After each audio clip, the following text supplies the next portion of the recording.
मैं हूं आपके साथ चित्रा त्रिपाठी। मौलानाओं की मौजूदगी में हमारी मौजूदगी है दूर कर रहे हैं ज्यादातर जो हैदराबाद।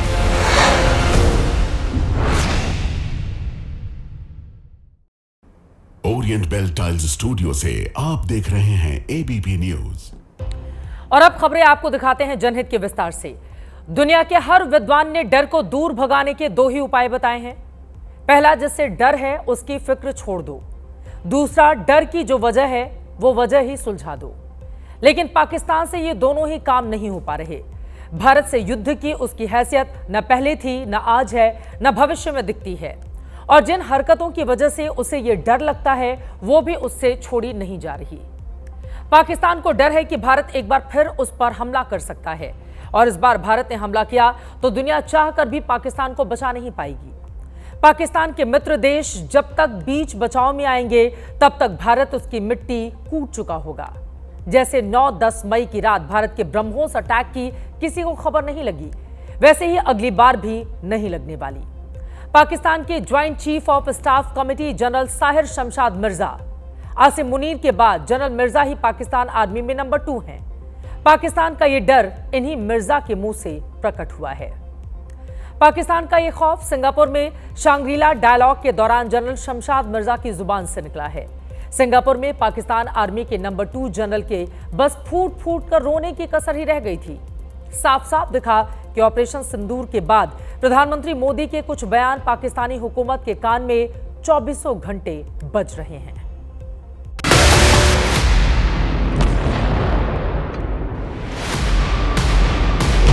जब कोई हमारी बहनों के सिंदूर को मिटाएगा, काफी मिटना तय हो जाता है। पहले घर में घुसकर किया था वार, अब सीधा सीने पर किया प्रहार है। प्राण जाए पर वचन न जाई। पाकिस्तान समझ ले 3 बार घर में घुस करके मारा है। आतंक का फन अगर फिर उठेगा तो भारत उसे दिल से खींचकर कुचलने का काम करेगा। सुख चैन की जिंदगी जियो, रोटी खाओ, वरना मेरी गोली तो है। 9-10 मई के बाद से प्रधानमंत्री मोदी कई बार याद दिला चुके हैं कि ऑपरेशन सिंदूर रुका नहीं है, अब भी ऑन है। ये ऑन शब्द ही पाकिस्तान को जीने नहीं दे रहा। अब आप पाकिस्तानी जनरल के मुंह से सुने, जनरल शमशाद मिर्जा खुद भविष्यवाणी कर रहा है कि भारत का बदला अभी पूरा नहीं हुआ है। वो पाकिस्तान पर फिर हमला करेगा। दुनिया आएगी तब तक बहुत देर हो चुकी होगी। Future, given the Indian policies and polity's extremist mindset, absence of a crisis management mechanism may not give enough time to the global powers to intervene and effect cessation of hostilities. They will be probably too late to avert damage and destruction. 9-10 मई की रात को पाकिस्तान के 13 सैन्य अड्डों को तबाह करने में भारत को सिर्फ 22 मिनट ही लगे थे। ब्रह्मोस के आने का पाकिस्तान को पता ही तब चला जब धमाके हुए और धुआं उठा। रक्षा मंत्री राजनाथ सिंह के बयानों को पाकिस्तान अगले हमले का अलार्म मांगकर चल रहा है। भारतीय वायुसेना के लिए सिर्फ 23 मिनट यह काफी थे पाकिस्तान की सरजमी पर पल रहे आतंक के अजगर को कुचलने के लिए, और वह आपने करके दिखाया। तो यह कहना गलत नहीं होगा, जितनी देर में लोग नाश्ता पानी निपटाते हैं उतनी देर में आपने दुश्मनों को निपटा दिया। इस बार तो पाकिस्तान को भारतीय नौसेना की फायर पावर का सामना नहीं करना पड़ा, मगर दुनिया जानती है अगर पाकिस्तान ने इस बार कोई नापाक हरकत की तो हो सकता है कि इस बार की ओपनिंग और किसी के द्वारा ना हो, हमारी नेवी के द्वारा हो।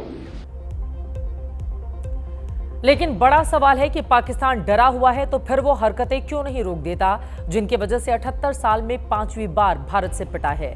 शांग्रीला डायलॉग में सीडीएस अनिल चौहान ने भी उसे साफ साफ नसीहत दी। ऑपरेशन सिंदूर आतंकवाद को बर्दाश्त ना करने की नई लक्ष्मण रेखा है। ऑपरेशन सिंदूर दुश्मन को सबक है कि भारत के सहने की एक सीमा है। भारत को उम्मीद है कि पाकिस्तान इससे सबक लेगा और खुद को सुधारेगा। इसके बावजूद पाकिस्तानी जनरल ने सिंगापुर में कश्मीर का वही पुराना घिसा पिटा कैसेट फिर से बजा दिया। एक बार फिर उसी पाकिस्तानी पैटर्न को आगे बढ़ाया कि भारत से डर जताओ और दुनिया को बीच में ले आओ। South Asia must not be left out of the Asia-Pacific stability conversations. It is home to two geographically contiguous nuclear powers, an unresolved territorial dispute of Kashmir, and the living memory of several crises that nearly spiraled out of control. For an enduring peace in South Asia, an early resolution of Kashmir in line with the UN Security Council resolutions and as per the aspirations of people is essential. India-Pakistan-China equation and the unresolved Kashmir dispute that remains at the core of India-Pakistan dyad, leading to regional instability. Nuclearized South Asia presents a risk of strategic miscalculation of a global consequence. Nuclearization of South Asia was a watershed event, beyond which third-party mediation has emerged as a permanent feature of crisis management. Pakistani general ने फिर वही रोना रोया, ये जानते हुए भी कि भारत साफ लकीर खींच चुका है कि कश्मीर पर पाकिस्तान से कोई बात नहीं होगी। बात होगी तो सिर्फ पीओके पर ही होगी कि पाकिस्तान कब उसे खाली कर रहा है। अगर पाकिस्तान से बात होगी तो टेररिज्म पर ही होगी। अगर पाकिस्तान से बात होगी तो पाक ऑक्युपाइड कश्मीर पीओके उस पर ही होगी। हमें विश्वास है कि प्रेम, एकता और सत्य के मार्ग पर चलकर वह दिन दूर नहीं जब हमारा ही अंग पीओके स्वयं लौटकर कहेगा, मैं भारत हूं, भारत ही हूं, मैं वापस आऊंगा और वापस आया हूं। मैं तो वातचीत करवा माटे पाकिस्तान साथे तैयार छे, पण वातचीत थशे पाक ऑक्युपाई कश्मीर पाछू लेवा माटे अने टेररिज्मनो खात्मो करवा माटे। रहा सवाल मध्यस्थता का, तो भारत साफ कर चुका है कि पाकिस्तान से कश्मीर पर बात ही नहीं होगी, तो फिर किसी तीसरे को बीच में लाने का सवाल ही खत्म हो गया। सच्चाई को समझकर भी आंखें मूंद लेना पाकिस्तान का पुश्तैनी रोग है। कश्मीर के नाम पर जो रोना गाना शहबाज शरीफ, आसिम मुनीर और शमशाद मिर्जा दुनिया भर में कर रहे हैं, इससे ही कहते हैं विशुद्ध बेशर्मी। हो सकता है ऑपरेशन सिंदूर के सदमे में पाकिस्तान की याददाश्त कमजोर हो गई हो, आंखों के आगे अब भी नूर खान बेस और सरगोधा बेस का धुआं हो। तो चलिए हम एक बार फिर उसे कश्मीर की तस्वीर याद दिला देते हैं। 22 अप्रैल को पहलगाम हमले के बाद कश्मीर की ही तस्वीरें हैं, जिन लोगों को लेकर पाकिस्तान पूरी दुनिया में भारत के खिलाफ कश्मीर का एजेंडा चलाता रहा। ये वही कश्मीरी जनता है जो पाकिस्तान को मटियामेट कर देने की मांग कर रही थी। मैं खुद उस दौरान एक हफ्ते कश्मीर में रुकी थी। पाकिस्तान को लेकर इन कश्मीरियों की गुस्से भरी आवाज मुझे अच्छे से याद है। देश तो मांग कर ही रहा था कि कश्मीर के लोग भी कह रहे थे कि इस बार पाकिस्तान का पक्का इलाज कर दिया जाए। और फिर 6-7 मई की रात ऑपरेशन सिंदूर लॉन्च करके भारत ने इन्हीं कश्मीरियों की इच्छा का मान रखा। लेकिन इस पर भी पाकिस्तान को कश्मीर का मूड समझ में नहीं आए तो फिर क्या कहा जाए। ऑपरेशन सिंदूर के बाद भारत साफ समझा चुका है, साफ साफ कह चुका है कि टेरर और टॉक साथ साथ नहीं चल सकते। टेरर और ट्रेड एक साथ नहीं हो सकते। खून और पानी साथ नहीं बह सकते। बात सिर्फ पीओके और आतंक पर ही होगी पाकिस्तान के साथ। आतंक से अपनी शर्तों पर निपटेगा हिंदुस्तान। भारत की विदेश नीति पाकिस्तान को लेकर इतनी क्लियर कट पहले कभी नहीं रही जितनी इस वक्त है। तय पाकिस्तान को करना है कि उसे सिंधु का पानी पीना है या फिर भारत से डर डर कर पिट पिट कर जीना है। लगे हाथ पाकिस्तान का ये डर थोड़ा और बढ़ा दे। एयर डिफेंस सिस्टम S-400 की तस्वीरें पाकिस्तान को पहले ही विचलित कर चुकी हैं, जो आप देख रहे हैं इस समय। अब पाकिस्तान आर्मी का बीपी और शुगर कुछ और बढ़ने जा रहा है। खबर यह है कि भारत को पक्का दोस्त रूस S-400 की बाकी स्क्वाड्रन भी भारत को जल्द ही देने जा रहा है। ऑपरेशन सिंदूर में S-400 ही भारत का सबसे बड़ा सुरक्षा कवच साबित हुआ था। पाकिस्तान की एक एक मिसाइल को इसने हवा में मार गिराया था। एक भी पाकिस्तानी मिसाइल को भारत में घुसने नहीं दिया गया। भारत में रूसी मिशन के डिप्टी हेड रोमन बाबुश्किन ने बताया कि भारत को रूस से S-400 की बाकी स्क्वाड्रन भी तय वक्त पर मिल जाएंगी। 6-7 मई की रात जब ऑपरेशन सिंदूर लॉन्च हुआ था, उसके एक दिन पहले प्रधानमंत्री मोदी ने कहा था कि जब दुश्मन के मन में भारत के पराक्रम का डर हो तो ये डर अच्छा है। जब आतंकी आकाओं में सेना के शौर्य का डर हो तो ये डर अच्छा है। और 9-10 मई के ऑपरेशन सिंदूर पार्ट 2 के बाद यही डर पाकिस्तान के प्रधानमंत्री शहबाज शरीफ और उनके जनरल के चेहरे पर साफ साफ दिखाई दे रहा है। यह डर है ऑपरेशन सिंदूर पार्ट 3 का और ये डर अच्छा है। कुदरत का निजाम, कुदरत का इंसाफ, ये कुदरत वाले डायलॉग आपने पाकिस्तानियों के मुंह से अक्सर सुने होंगे। इत्तेफाक देखिए कि अब कुदरत ही पाकिस्तान का इलाज कर रही है। सर्जिकल स्ट्राइक, एयर स्ट्राइक और ऑपरेशन सिंदूर, 9 साल में ये 3 स्ट्राइक भारत अब पाकिस्तान पर अब तक कर चुका है। लेकिन आपने बिरयानी स्ट्राइक का नाम नहीं सुना होगा। दरअसल ये बिरयानी स्ट्राइक वाटर स्ट्राइक का ही एक पार्ट है। प्रधानमंत्री मोदी साफ साफ बोल चुके हैं कि अगर पाकिस्तान ने अपना आतंकी चरित्र नहीं सुधारा तो इसकी कीमत न सिर्फ उसकी फौज को बल्कि उसकी अर्थव्यवस्था को भी चुकानी पड़ेगी।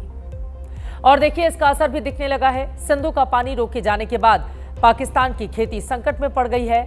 आटे दाल के लाले तो पाकिस्तान में पहले से हैं। अब हालात यह है कि पाकिस्तान के पास अभी से धान की खेती के लिए पानी नहीं है। सीधे सीधे पाकिस्तानियों की बिरयानी खतरे में पड़ती हुई दिखाई दे रही है।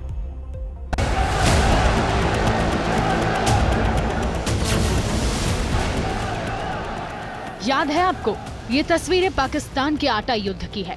पाकिस्तान के आवाम आटे को लेकर अक्सर एक दूसरे के खून के प्यासे होते रहे हैं।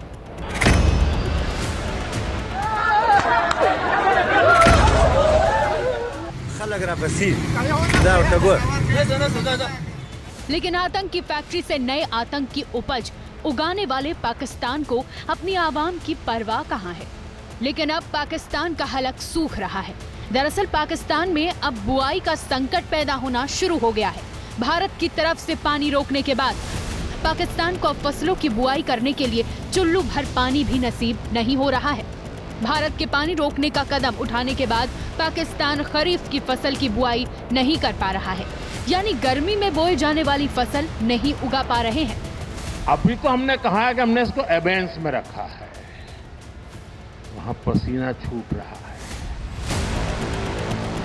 जाहिर है पाकिस्तान को सबक सिखाना जारी है। एक रिपोर्ट के मुताबिक पाकिस्तान के 2 प्रमुख बांधों झेलम नदी पर मंगला और सिंधु नदी पर तरबेला में पानी का स्तर बेहद कम हो गया है। वजह यह है कि भारत ने पहलगाम में हुए आतंकी हमले के बाद चिनाब नदी के पानी के बहाव को नियंत्रित करना शुरू कर दिया था। पाकिस्तान को अब डर सता रहा है कि उसके लोग भूखे मर सकते हैं। अगर ये पानी का क्राइसिस नहीं अभी सॉल्व करेंगे तो हम भूखे मर सकते हैं। उसकी वजह यह है कि इंडस बेसिन जो है वो ही हमारा लाइफलाइन है। फीसद जो हमारी क्रॉप्स हैं, जो हमारी फसलें हैं, वो इस पानी पे डिपेंड करती हैं। पहले भी हमारा पानी का मसला जो है वो हिंदुस्तान के साथ रुका है और जो फोरम्स अवेलेबल थे वहां पे हमने लूज किया है।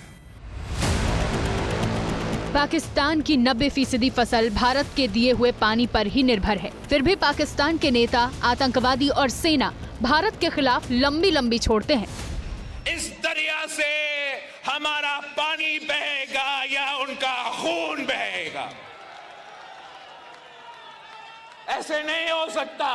तुम हमारा पानी बंद कर दोगे, हम तुम्हारा सांस बंद कर देंगे। सुन, अगर तू पानी बंद करेगा इंशाअल्लाह हम तेरी सांस बंद करेंगे। इन दरियाओं में फिर खून बहेगा।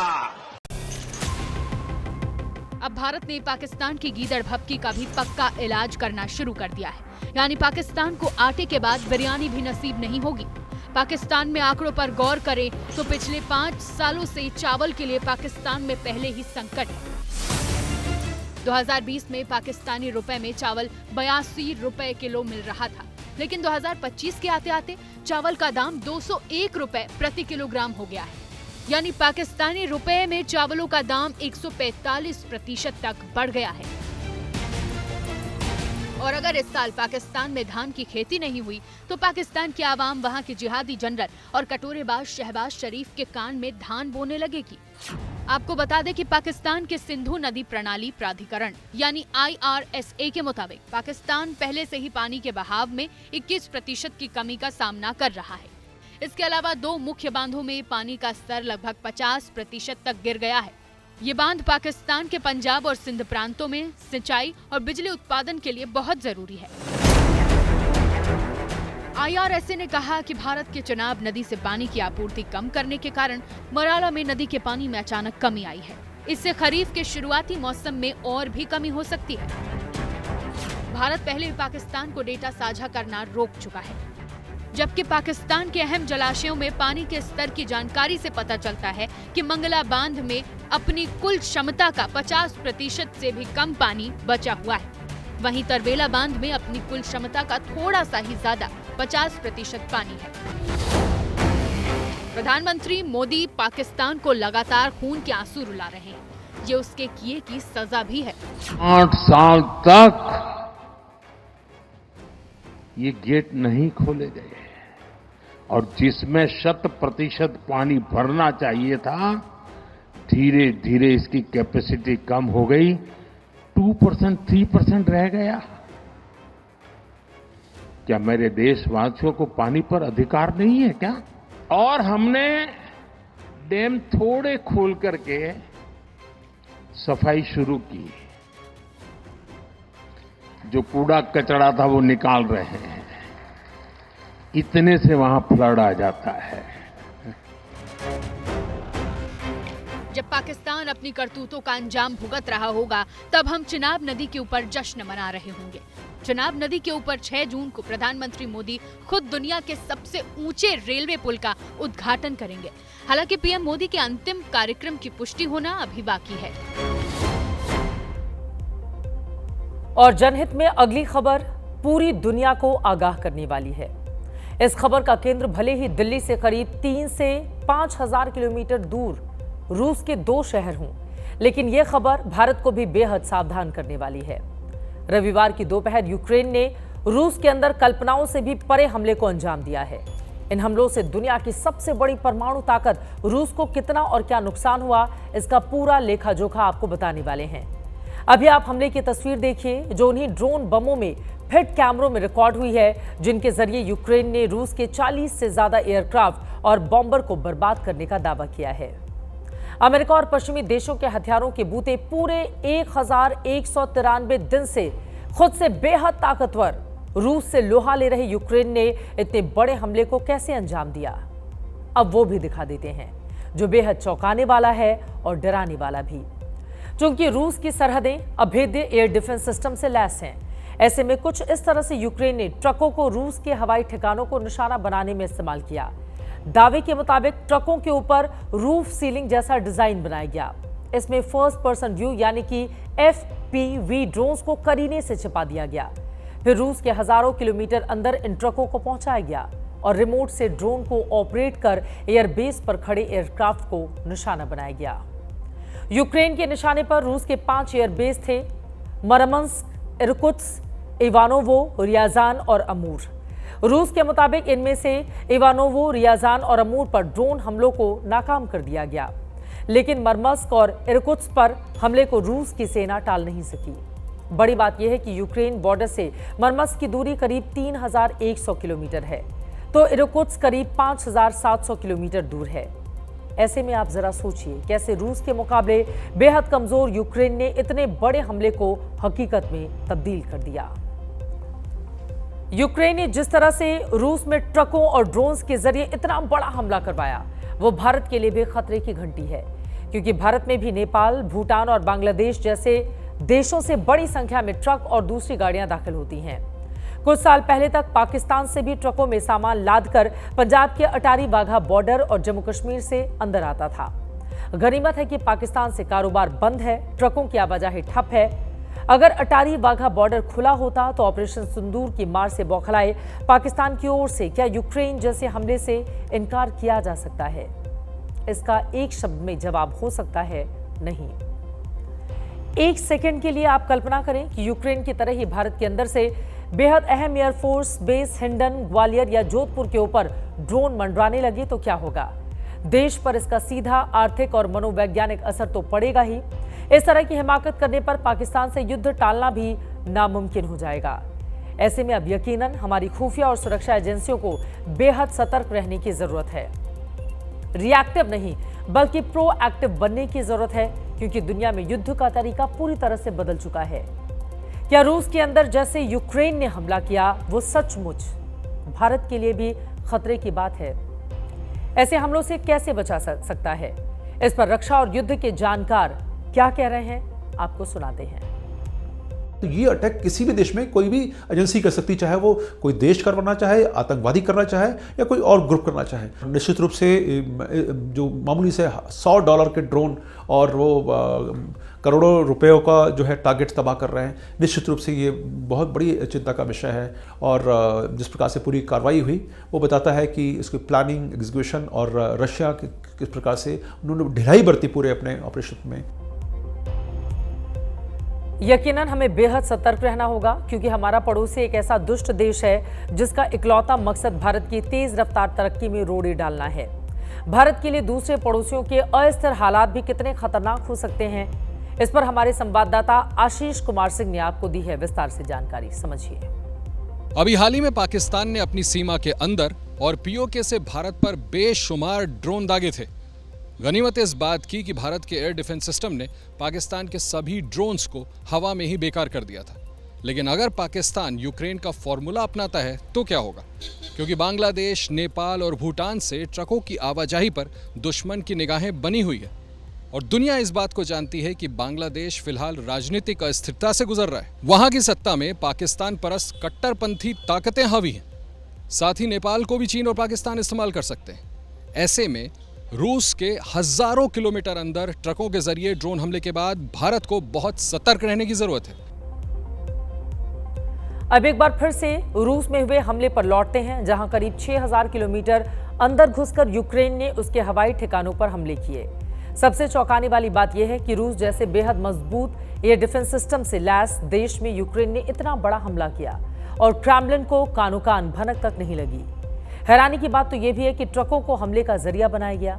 ट्रकों के कंटेनर की छतों में ड्रोन छिपाए गए, फिर रूस के हवाई ठिकानों को टारगेट किया गया। इस हमले को यूक्रेन की मुख्य सुरक्षा एजेंसी SBU ने अंजाम दिया, जिसकी तैयारी पिछले 1.5 साल से चल रही थी। ऑपरेशन का नाम स्पाइडर्स वेब रखा गया। यूक्रेन के दावे के मुताबिक इस ऑपरेशन का सेंटर मॉस्को में रूस की सुरक्षा एजेंसी FSB मुख्यालय के करीब ही बनाया गया था। यूक्रेनी राष्ट्रपति वोलोदिमीर ज़ेलेंस्की के मुताबिक रूस के अंदर एक साथ 117 ड्रोन से हमला किया गया। 4 एयरबेस और 1 न्यूक्लियर सबमरीन बेस को निशाना बनाया गया। ज़ेलेंस्की का दावा है कि इस हमले में रूस के 41 एयरक्राफ्ट बर्बाद हो गए। यूक्रेन का दावा तो यहां तक है कि इस हमले में रूस के 34% क्रूज मिसाइल कैरियर्स को नुकसान पहुंचाया गया है। Ворога виключно проти військових цілей, проти саме тієї техніки, яка використовувалась в ударах проти України. Дуже відчутні втрати Росії і абсолютно справедливі, заслужені їхні втрати. Дякую Службі безпеки, особисто генералу Малюку, також всім, хто був задіяний в операції. ग्रीस की विश्व प्रसिद्ध पौराणिक कथा ट्रोजन हॉर्स से प्रेरणा लेते हुए यूक्रेन ने बड़ी तादाद में ड्रोन को रूस के भीतर पहुंचा दिया। यूक्रेन को मालूम था कि बॉर्डर के करीब एयर स्पेस में रूस का एयर डिफेंस बेहद मजबूत है। ऐसे में सरहदी इलाकों से ड्रोन को उड़ाकर रूसी हवाई ठिकानों को निशाना बनाना बेहद मुश्किल हो सकता है। लिहाजा यूक्रेनी खुफिया एजेंसी ने सड़क के रास्ते बड़ी संख्या में सिविलियन ट्रकों को रूस के 5 अलग अलग प्रांतों में पहुंचा दिया, जिसका खौफनाक नतीजा कुछ इस तरह से सामने आया। हालांकि यूक्रेन ने पहले भी रूस के अंदर ड्रोन हमले किए हैं। रूस की सत्ता के केंद्र क्रेमलिन को भी निशाना बनाया है। पुतिन पर जानलेवा हमले की नाकाम कोशिश भी हुई, लेकिन ये अटैक बिल्कुल अलग था। यूक्रेन के मुताबिक उसने रूस के 41 एयरक्राफ्ट तबाह कर दिए। रूस के जिन लड़ाकू विमानों को नुकसान पहुंचा है उनमें अर्ली वार्निंग प्लेन A-50 और Tu-22M3, Tu-95 जैसे बॉम्बर भी शामिल हैं। यूक्रेन का दावा है कि उसने रूस के 7 बिलियन अमेरिकी डॉलर यानी करीब 60,000 करोड़ रुपए का नुकसान पहुंचाया है। हालांकि सच ये भी है कि 24 फरवरी 2022 यानी जब से रूस ने यूक्रेन पर हमला किया है तब से ही यूक्रेन की ओर से रूस को ऐसे ही बढ़ा चढ़ाकर नुकसान पहुंचाने के दावे किए जाते रहे हैं। यूक्रेनी राष्ट्रपति के मुताबिक कल के हमले में रूस के 1/3 बॉम्बर को बर्बाद कर दिया गया। इस हिसाब से तो रूस के पास मौजूद 100 बॉम्बर में करीब 65 ही बचे होंगे। रूस के अंदर यूक्रेन के इस हमले को दूसरा पर्ल हार्बर कहा जा रहा है। जिन दर्शकों को पर्ल हार्बर की कहानी याद नहीं होगी उन्हें बता दें कि द्वितीय विश्व युद्ध के वक्त जापान ने 7 दिसंबर 1941 को अचानक पर्ल हार्बर पर हमला कर दिया, जिसमें अमेरिकी प्रशांत बेड़े का सफाया हो गया था। इसके बाद अमेरिका ने जापान के हिरोशिमा और नागासाकी पर परमाणु हमला कर दिया। इन हमलों में हिरोशिमा में 90,000 से 1,66,000 और नागासाकी में 60,000 से 80,000 लोग मारे गए थे। वैसे ये बात दुनिया जानती है कि रूस के पास दुनिया में सबसे ज्यादा परमाणु हथियार है। फेडरेशन ऑफ अमेरिकन साइंटिस्ट के मुताबिक रूस के पास अभी 4,299 परमाणु हथियार हैं, तो दूसरे नंबर पर अमेरिका के पास 3,700 एटमी हथियार हैं। कहा तो यह भी जा रहा है कि व्लादिमीर पुतिन यूक्रेन के ड्रोन हमले से बेहद गुस्से में हैं। उन्होंने ऑरेशानिक मिसाइलों से यूक्रेन को सबक सिखाने का फैसला लिया है। ऑरेशानिक एक हाइपरसोनिक अंतर महाद्वीपीय बैलिस्टिक मिसाइल है जिसका इस्तेमाल बेहद विनाशकारी साबित हो सकता है। यूक्रेन के खिलाफ ऑरेशानिक मिसाइल के इस्तेमाल की पुतिन की एक पुरानी चेतावनी भी कल से तेजी से वायरल है। रूसी राष्ट्रपति ने कैसे दुश्मन को राख कर देने की धमकी दी है, सुनिए। We cannot rule out using Oreshnik today, tomorrow, or at any time that we feel there's a need to use it. Ukraine ने कल ही रूस के अंदर 2 पुलों को भी निशाना बनाया है। इन हमलों की वजह से 2 ट्रेन हादसे भी हो गए। इन हमलों के जवाब में रूस ने बेतहाशा ड्रोन दागे हैं। रूस की सेना ने यूक्रेन पर 500 से ज्यादा ड्रोन और कई मिसाइलों से पलटवार किया है। ऐसे में साफ है कि दोनों देशों का युद्ध और भड़क सकता है और इसकी सबसे बड़ी वजह यूक्रेन की ओर किए ट्रक ड्रोन हमले हैं। एक और तुर्की में दोनों देशों के बीच 2 हफ्ते के बीच दूसरी बार शांति वार्ता चल रही है और दूसरी ओर युद्ध की आग ज्वालामुखी बनने की कगार पर है। बीते 3 साल से ज्यादा वक्त से रूस यूक्रेन का युद्ध जारी है। जान माल का भारी नुकसान हो चुका है, लेकिन दोनों ही देश अपने अपने रुख से टस से मस होने को तैयार नहीं हैं। यहां तक कि अमेरिकी राष्ट्रपति डोनाल्ड ट्रंप की अपील भी जेलेंस्की ठुकरा चुके हैं। इस पर व्हाइट हाउस में ट्रंप और जेलेंस्की की तल्खी और बहस भी हो चुकी है। ऐसे में सवाल यह है कि आखिर जेलेंस्की खुद से कई गुना ताकतवर रूस से लड़कर हासिल क्या करना चाहते हैं। एक अनुमान के मुताबिक यूक्रेन से युद्ध में फरवरी 2024 तक रूस की ओर से 211 बिलियन अमेरिकी डॉलर यानी करीब 18 लाख करोड़ रुपए खर्च हो चुका है, जबकि यूक्रेन की ओर से सिर्फ 2024 में ही 64.7 बिलियन अमेरिकी डॉलर खर्च होने का अनुमान है, जो भारतीय रुपए में 5,52,000 करोड़ रुपए से भी ज्यादा के बराबर है। आप समझ सकते हैं कि रूस और यूक्रेन के बीच की मौजूदा स्थिति क्या बयां करती है, लेकिन अभी तक दोनों ही देश न युद्ध विराम न किसी और बात पर सहमत हुए हैं और अब यूक्रेन की ओर से जो हमला किया गया है उस पर रूस जवाबी कार्रवाई करेगा। इसको लेकर भी अंतर्राष्ट्रीय स्तर पर सरगर्मी बढ़ चुकी है। जैसे और खबर मिलेगी, जानकारी सामने आएगी, एबीपी न्यूज आप तक पहुंचाता रहेगा। आगे बढ़ते हैं और अब रुख करेंगे देश की राजनीतिक खबरों का। बिहार की राजनीति में एक नया प्रयोग होता दिख रहा है। केंद्रीय मंत्री और एलजेपीआर के अध्यक्ष चिराग पासवान राष्ट्रीय राजनीति छोड़कर बिहार की राजनीति में सक्रिय होने की तैयारी कर रहे हैं। पार्टी की ओर से पहले ही संकेत दिए गए थे, अब खुद चिराग पासवान ने उस पर मुहर भी लगा दी है। खबर है चिराग पासवान विधानसभा का चुनाव लड़ेंगे और पार्टी ने तय किया है कि चिराग किसी सुरक्षित सीट से नहीं बल्कि सामान्य सीट से मैदान में उतरेंगे। इस खबर के मायने क्या हैं, बिहार की सियासत में इसका असर क्या होने वाला है, इस पर आगे आपको देंगे जानकारी। लेकिन पहले चिराग पासवान को सुनिए जो आज सुबह उन्होंने राजधानी दिल्ली में कहा। पार्टी की जो राय होगी उसको मैं जरूर उसका मैं पालन करूंगा, बट फिलहाल अभी इस पे और चर्चा होनी बाकी है। आपकी पार्टी ने यह भी फैसला किया है कि आप जनरल सीट से चुनाव लड़ेंगे। ये प्रस्ताव आया है पार्टी की तरफ से। चिराग पासवान अभी हाजीपुर सुरक्षित लोकसभा सीट से सांसद हैं। पिछले साल तीसरी बार जीतकर वो सांसद बने। मोदी सरकार में खाद्य प्रसंस्करण मंत्री हैं। चिराग पहले भी ये कहते रहे हैं कि वो ज्यादा दिनों तक राष्ट्रीय राजनीति में नहीं रहना चाहते। अब जिस तरह से उनके बिहार में सक्रिय होने की खबर है, उसके बाद ये सवालों के साथ चर्चा ज्यादा हो गई है कि चिराग के मन में क्या चल रहा है। ऐसा तो होगा नहीं कि केंद्रीय मंत्री की कुर्सी छोड़कर चिराग सिर्फ विधायक बनने के लिए बिहार में सक्रिय हों। ऐसे में सवाल है, क्या चिराग को एनडीए बिहार में भविष्य के नेतृत्व के तौर पर तैयार करने जा रहा है? क्या चिराग पासवान आने वाले दिनों में एनडीए में नीतीश कुमार की जगह ले सकते हैं, या फिर विधानसभा चुनाव लड़ने का फैसला बीजेपी जेडीयू पर ज्यादा सीटों के लिए दबाव बनाने की राजनीति भर है? इन सवालों के आसपास 24 घंटे से बिहार की सियासत में कानाफूसी चल रही है। चिराग पासवान दोपहर को रायपुर पहुंचे थे। यहां पत्रकारों ने सवाल किया तो चिराग ने अपने दिल की बात साझा की, ये कहते हुए कि अभी चुनाव बाद मुख्यमंत्री नीतीश कुमार ही होंगे। ये इच्छा मैंने पार्टी के समक्ष रखी थी कि अब मैं जल्द बिहार वापस जाना चाहता हूं। अगर मेरा स्ट्राइक रेट मेरे लड़ने से और मेरे गठबंधन का प्रदर्शन अगर इससे बेहतर होता है, जो कि चर्चा में लग रहा है, तो मैं जरूर लड़ूंगा। मुख्यमंत्री पद की बिहार विधानसभा चुनाव में मुख्यमंत्री पद की कोई वैकेंसी नहीं है। मौजूदा मुख्यमंत्री नीतीश कुमार जी ही चुनाव परिणामों के बाद प्रदेश के मुख्यमंत्री बने। मुख्यमंत्री कौन बनेगा, किसकी सरकार बनेगी, ये तो नतीजों से तय होना है। वैसे एनडीए ने नीतीश को चेहरा पहले ही प्रोजेक्ट कर रखा है। चिराग की चुनावी एंट्री को एनडीए की फ्यूचर प्लानिंग के तौर पर क्या देखा जा सकता है, ये सवाल बड़ा है। नीतीश कुमार और चिराग पासवान के रिश्ते हालांकि अभी सामान्य हैं। अब पहले वाली कड़वाहट तो नहीं रही। कई मौकों पर दोनों नेता मिलते जुलते हैं। बिहार की राजनीति को समझने वाले ये मानते हैं कि देर सवेर जब नीतीश कुमार सियासत से दूर होंगे तो चिराग पासवान उनकी जगह ले सकते हैं। वैसे आज जब चर्चा चिराग की राजनीति की हो रही है तो 2020 का चुनाव भूला नहीं जा सकता। उस चुनाव में नीतीश की वजह से चिराग ने एनडीए से नाता तोड़ा था। चिराग ने नीतीश की सियासत को भारी नुकसान पहुंचाया था। तब चिराग ने 243 में से 134 सीटों पर उम्मीदवार उतारे थे। इनमें 115 सीटों पर जेडीयू के खिलाफ अपने उम्मीदवार उतारे थे। 41 सीटों पर एलजेपी की वजह से जेडीयू की हार हुई थी। जेडीयू को सिर्फ 42 सीटों से ही संतोष करना पड़ा था। 2020 के चुनाव में चिराग अगर एनडीए के साथ होते तो गठबंधन को 170 से ज्यादा सीट मिल सकती थी।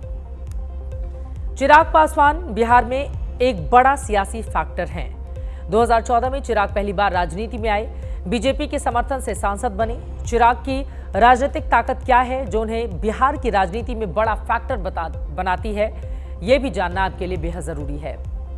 चिराग जिस पासवान बिरादरी से आते हैं उसकी आबादी 5.31% है, जो यादवों के बाद जनसंख्या के हिसाब से दूसरी सबसे बड़ी जाति है। चिराग की पार्टी के लोकसभा में 5 सांसद हैं। 2024 में पार्टी 5 सीटों पर चुनाव लड़ी थी, सभी सीटें जीती, यानी स्ट्राइक रेट 100% का रहा। 6.71% वोट चिराग की पार्टी को मिले थे।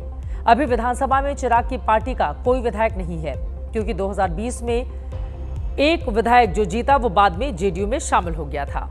इसमें कोई दो राय नहीं कि चिराग पासवान वोट ट्रांसफर कराने की क्षमता रखते हैं। उन्होंने चुनाव में साबित कर दिया है कि रामविलास पासवान की विरासत उन्हीं के पास है। उनकी सभाओं में जबरदस्त भीड़ भी जुटती है। चिराग के समर्थक उन्हें भविष्य के मुख्यमंत्री के तौर पर भी देखने लगे हैं। चिराग का सपना भी मुख्यमंत्री बनने का है और इसी सपने के तहत उन्होंने बिहार फर्स्ट का नारा बिहार में बुलंद कर रखा है। कभी चिराग पासवान के पिता रामविलास पासवान की हसरत थी कि वो बिहार के सीएम बने, लेकिन साल 2000 में बीजेपी ने नीतीश कुमार का नाम आगे किया तो रामविलास पासवान मन महसूस कर रह गए।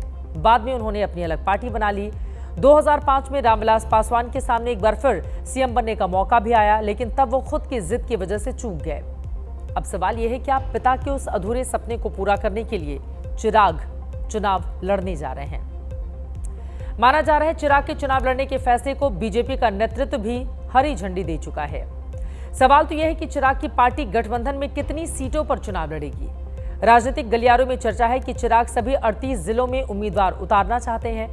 इस हिसाब से उनकी दावेदारी 38 से 40 सीटों की है। ऐसे में माना जा रहा है कि चिराग ने विधायकी का चुनाव लड़ने की जो घोषणा की है वो एक तरीके से सीटों के लिए दबाव बनाने की कोशिश भी है। चिराग के चुनावी दांव पर बिहार के नेता क्या बोल रहे हैं, अब जरा ये जान लीजिए। चिराग जी अगर बिहार की राजनीति में सक्रिय होते हैं, विधानसभा राज्य की राजनीति में, तो वो बिहार के लिए अच्छी बात है। अभी जैसे जैसे चुनाव सामने आएंगे, अभी और सिर्फ फुटबॉल होगा, बवंडर होगा एनडीए में। सबको पता है एनडीए की नाव डूबेगी। यह तो केंद्रीय नेतृत्व और जो पांचों घटक दल के राष्ट्रीय अध्यक्ष उन्हीं लोग को फैसला करना है, लेकिन कोई भी दल अपना निर्णय करने के लिए तो स्वतंत्र रहते ही नहीं। चिराग पासवान जी आदरणीय मुख्यमंत्री नीतीश कुमार जी से मिलने गए थे।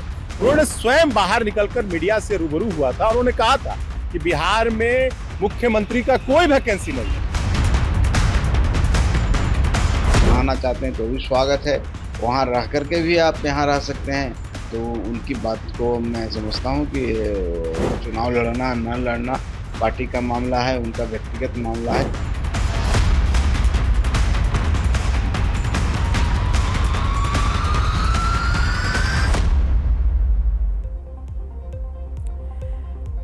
वैसे आप ये भी कह सकते हैं कि चिराग पासवान ने भारतीय जनता पार्टी से ये सीख ली हो, क्योंकि हमने देखा था कि कई चुनाव में ऐसा हुआ था कि अपने तमाम नेताओं को विधानसभा के चुनाव में जो केंद्र में कद्दावर मंत्री हुआ करते थे उनको विधायक बनने के लिए मैदान में उतारा था बीजेपी ने। चाहे मध्य प्रदेश उठा लीजिए, देश के कई और दूसरे राज्य भी इस उदाहरण में आपको नजर आ जाएंगे। वहीं चिराग के चुनाव लड़ने के फैसले से बिहार की सियासत में अलग तरह की बेचैनी है और चुनावी साल में ये बेचैनी हर ओर है। हर दल और गठबंधन अपने अपने तरीके से अपनी अपनी रणनीति बनाने में जुटा हुआ है। बिहार में माना जा रहा है इस बार त्रिकोणीय मुकाबला होगा। एनडीए को एक तरफ टक्कर महागठबंधन से मिलेगी, दूसरी तरफ प्रशांत किशोर भी पदयात्रा के जरिए अपनी सियासी जमीन को मजबूत करने में लगे हुए हैं। महागठबंधन में शामिल कांग्रेस ने मुजफ्फरपुर रेप कांड को मुद्दा बनाया है। इसको लेकर पार्टी सरकार के खिलाफ आक्रामक मूड में है।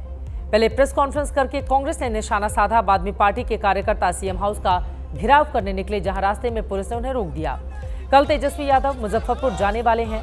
महिला सुरक्षा, कानून व्यवस्था, स्वास्थ्य और बदहाली को मुद्दा बनाकर महागठबंधन नीतीश सरकार को घेर रहा है। रेप की घटना 26 मई की है। बच्ची की मौत अस्पताल में इलाज नहीं मिलने से हुई। विपक्ष स्वास्थ्य मंत्री मंगल पांडे का इस्तीफा मांग रहा है।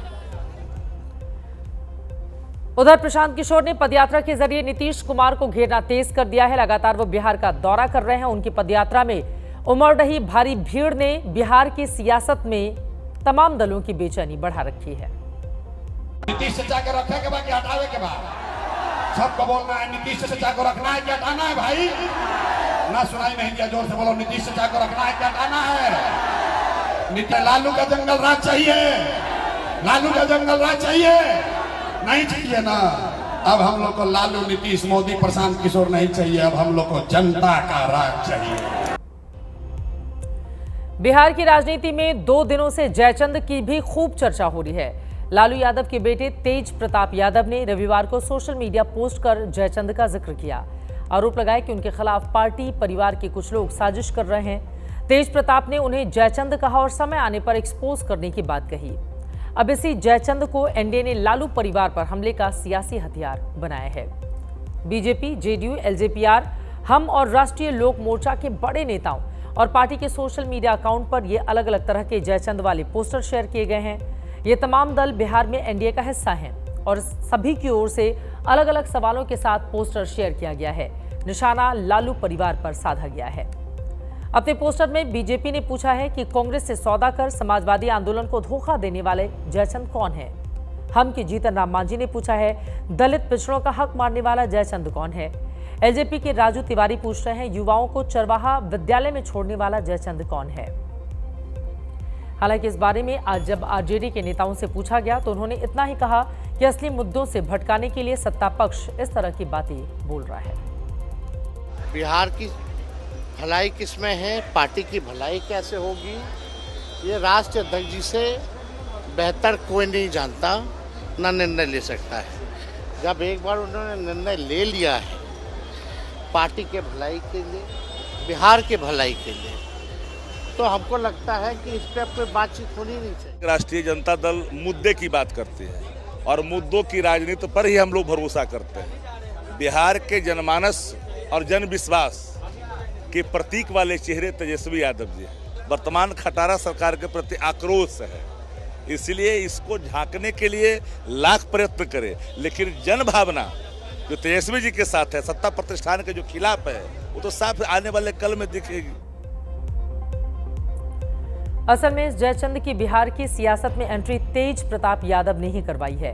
पिछले महीने तेज प्रताप यादव के सोशल मीडिया अकाउंट से एक तस्वीर पोस्ट की गई थी। दावा किया गया कि 12 साल से वो अनुष्का यादव नाम की लड़की से रिश्ते में हैं। इस पोस्ट के सामने आते ही लालू परिवार से लेकर आरजेडी के अंदर तक भूचाल आ गया। सोशल मीडिया पर तेज प्रताप और अनुष्का यादव की दर्जनों तस्वीरें वायरल होने लगी। तेज प्रताप के इस इशकनामे पर लालू यादव का हंटर 25 मई को चला, जब उन्होंने बड़े बेटे को पार्टी और परिवार दोनों से बेदखल कर दिया। इसको लेकर कल तेज प्रताप ने पहली बार चुप्पी तोड़ी और सोशल मीडिया पर पोस्ट करके बताया कि परिवार और उनके बीच झगड़ा लगाया गया है, इसमें कुछ जयचंद है।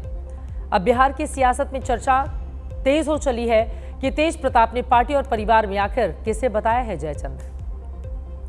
फिलहाल इस सवाल का जवाब तेज प्रताप और लालू परिवार ही दे सकता है। भारतीय राजनीति में जयचंद को गद्दारी के प्रतीक के तौर पर स्थापित किया गया है, लेकिन हर कोई जयचंद को गद्दार नहीं मानता। कई इतिहासकार भी इससे सहमत नहीं दिखते। असल में कहानी 12वीं शताब्दी की है। कन्नौज के राजा जयचंद की बेटी संयोगिता पृथ्वीराज चौहान से प्यार करती थी। इतिहास के मुताबिक राजा जयचंद को यह बात पसंद नहीं थी। जयचंद ने संयोगिता की शादी के लिए स्वयंवर की घोषणा की, लेकिन पृथ्वीराज चौहान को नहीं बुलाया। उल्टे चौहान की मूर्ति बनवाकर बतौर दरबान महल के दरवाजे पर बिठा दिया। संयोगिता ने स्वयंवर के दौरान मूर्ति को ही माला पहना दी। बाद में पृथ्वीराज चौहान पहुंचे और संयोगिता को अपने साथ लेकर गए। कहा जाता है इस घटना ने जयचंद को पृथ्वीराज चौहान का दुश्मन बना दिया और बाद में पृथ्वीराज के दुश्मन मोहम्मद गोरी से उन्होंने हाथ मिला लिया था। 1192 में तराइन के युद्ध में मोहम्मद गोरी ने पृथ्वीराज को हरा दिया। कहा जाता है कि इस युद्ध में जयचंद ने गौरी का साथ दिया। पृथ्वीराज चौहान के राजकवि चंदर बरदाई ने जयचंद की ये कहानी लिखी। इसी युद्ध में पृथ्वीराज की हार के बाद देश में मुस्लिम शासन की शुरुआत हुई थी और यहीं से जयचंद को गद्दारी के प्रतीक के तौर पर पेश किया जाने लगा और तब से जयचंद को गद्दार का पर्याय कहा जाता है। हालांकि बहुत से इतिहासकार जयचंद और गौरी के हाथ मिलाने की कहानी को सही नहीं मानते। बाद में गौरी के साथ लड़ाई में जयचंद की भी मौत हो गई थी। आगे बढ़ते हुए अब बात बकरीद से ठीक पहले कुर्बानी को लेकर मचे सियासी बवाल की। इसी हफ्ते मुस्लिम समाज बकरीद का त्योहार मनाएगा। बकरीद के मौके पर मुस्लिम समाज जानवरों की कुर्बानी देता है, लेकिन वीएचपी और कुछ लोगों ने इस पर रोक लगाने की मांग की है, जिसके बाद बकरीद पर जानवरों की कुर्बानी को लेकर नया बवाल शुरू हो गया है। तस्वीर नंबर 1। महाराष्ट्र की राजधानी मुंबई में बकरीद से पहले स्लॉटर हाउस का मुआयना करता कांग्रेस नेताओं का प्रतिनिधिमंडल।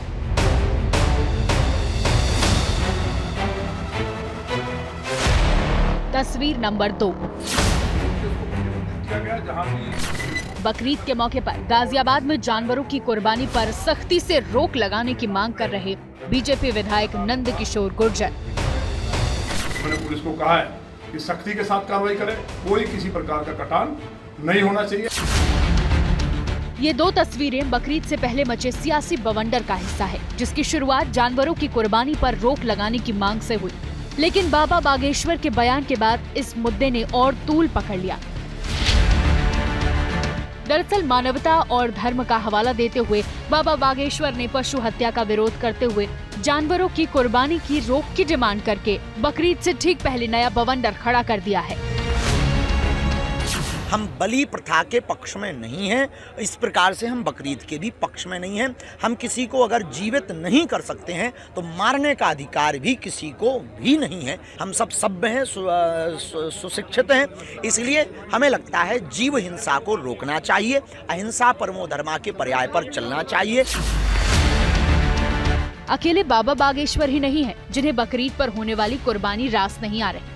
विश्व हिंदू परिषद ने पहले ही बकरीद पर होने वाले पशु वध को रोकने की मांग की है। वीएचपी ने जानवरों को काटे जाने को अमानवीय प्रथा बताते हुए बकरीद की कुर्बानी को क्रूरता का खुला प्रदर्शन और पशु हत्या से पर्यावरण के लिए खतरनाक बताया है। वीएचपी ने पर्यावरण प्रेमियों की चुप्पी पर भी सवाल खड़े किए हैं, जो सिर्फ हर्बल होली और इको फ्रेंडली दिवाली मनाने की मुहिम चलाते हैं। जिसके बाद जमीयत उलेमा हिंद के अध्यक्ष अरशद मदनी ने भी बकरीद को लेकर मुस्लिम समाज को कुछ नसीहतें दी हैं। ऐसी जगह जाकर कुर्बानी करें जहाँ उसके पेट से जो लाइश निकल रही है उसको दफन कर दिया जाए, माहौल ख़राब ना हो और देखने वाले उसको न देखें, अलग से करें और सफाई सुथराई का ख्याल रखें। ऐसा न हो कि नालियों के अंदर खून बहे, इससे माहौल में खराबी पैदा होती है। वहीं गाजियाबाद में पहले से ही मांस की दुकानों के खिलाफ मुहिम चला रहे बीजेपी विधायक नंद किशोर गुर्जर ने मुस्लिम समाज को इको फ्रेंडली बकरीद मनाने का फॉर्मूला सुझाया है। मुझे उम्मीद है कि जिस तरह मुस्लिम भाइयों ने पिछले वर्ष इको फ्रेंडली ईद मनाते हुए वहाँ केक का बकरा बनाकर काटा था, सांकेतिक रूप से अपना त्योहार को मनाएं और हम सब लोग उनके साथ। लेकिन विपक्ष के नेता बकरीद वाली कुर्बानी को लेकर उठी मांगों को बीजेपी की असल मुद्दों से ध्यान भटकाने की कोशिश बता रहे हैं। देश जो है सभी धर्मों के लोग रहते हैं और सभी धर्म के लोगों को कॉन्स्टिट्यूशन ने अपने अपना त्यौहार मनाने का तौर तरीका दिया है, सरकार की नियम है। अब वो सरकार के जो है वो मंत्री हैं तो उनको ये समझना चाहिए कि वो कोई रोड सड़क छाप कार्यकर्ता नहीं है, मंत्री है तो मंत्री ने मंत्री की तरह जवाब देना चाहिए। हालांकि मुस्लिम धर्म गुरुओं ने इस कुर्बानी पर छिड़ी बहस के बीच बकरीद को लेकर एडवाइजरी जारी करते हुए मुस्लिम समाज से बकरीद पर सफाई का खास ध्यान रखने, प्रतिबंधित जानवरों की कुर्बानी न करने और पब्लिक प्लेस पर जानवरों को न काटने की अपील की है।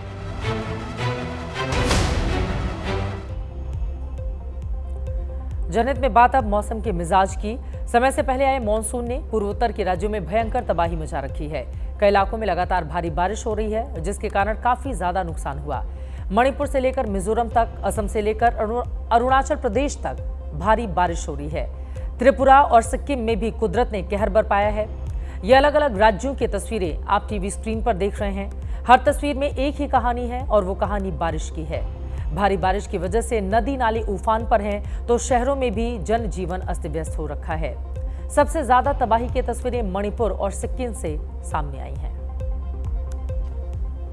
और अब आज का जनहित मंत्र बशीर बद्र का शेर है, मैं बोलता हूं तो इल्जाम है बगावत का, मैं चुप रहूं तो बड़ी बेबसी सी होती है। वैसे सच बोलने वाले किसी भी इल्जाम से नहीं डरते। इसी के साथ जनहित में आज के लिए बस इतना ही।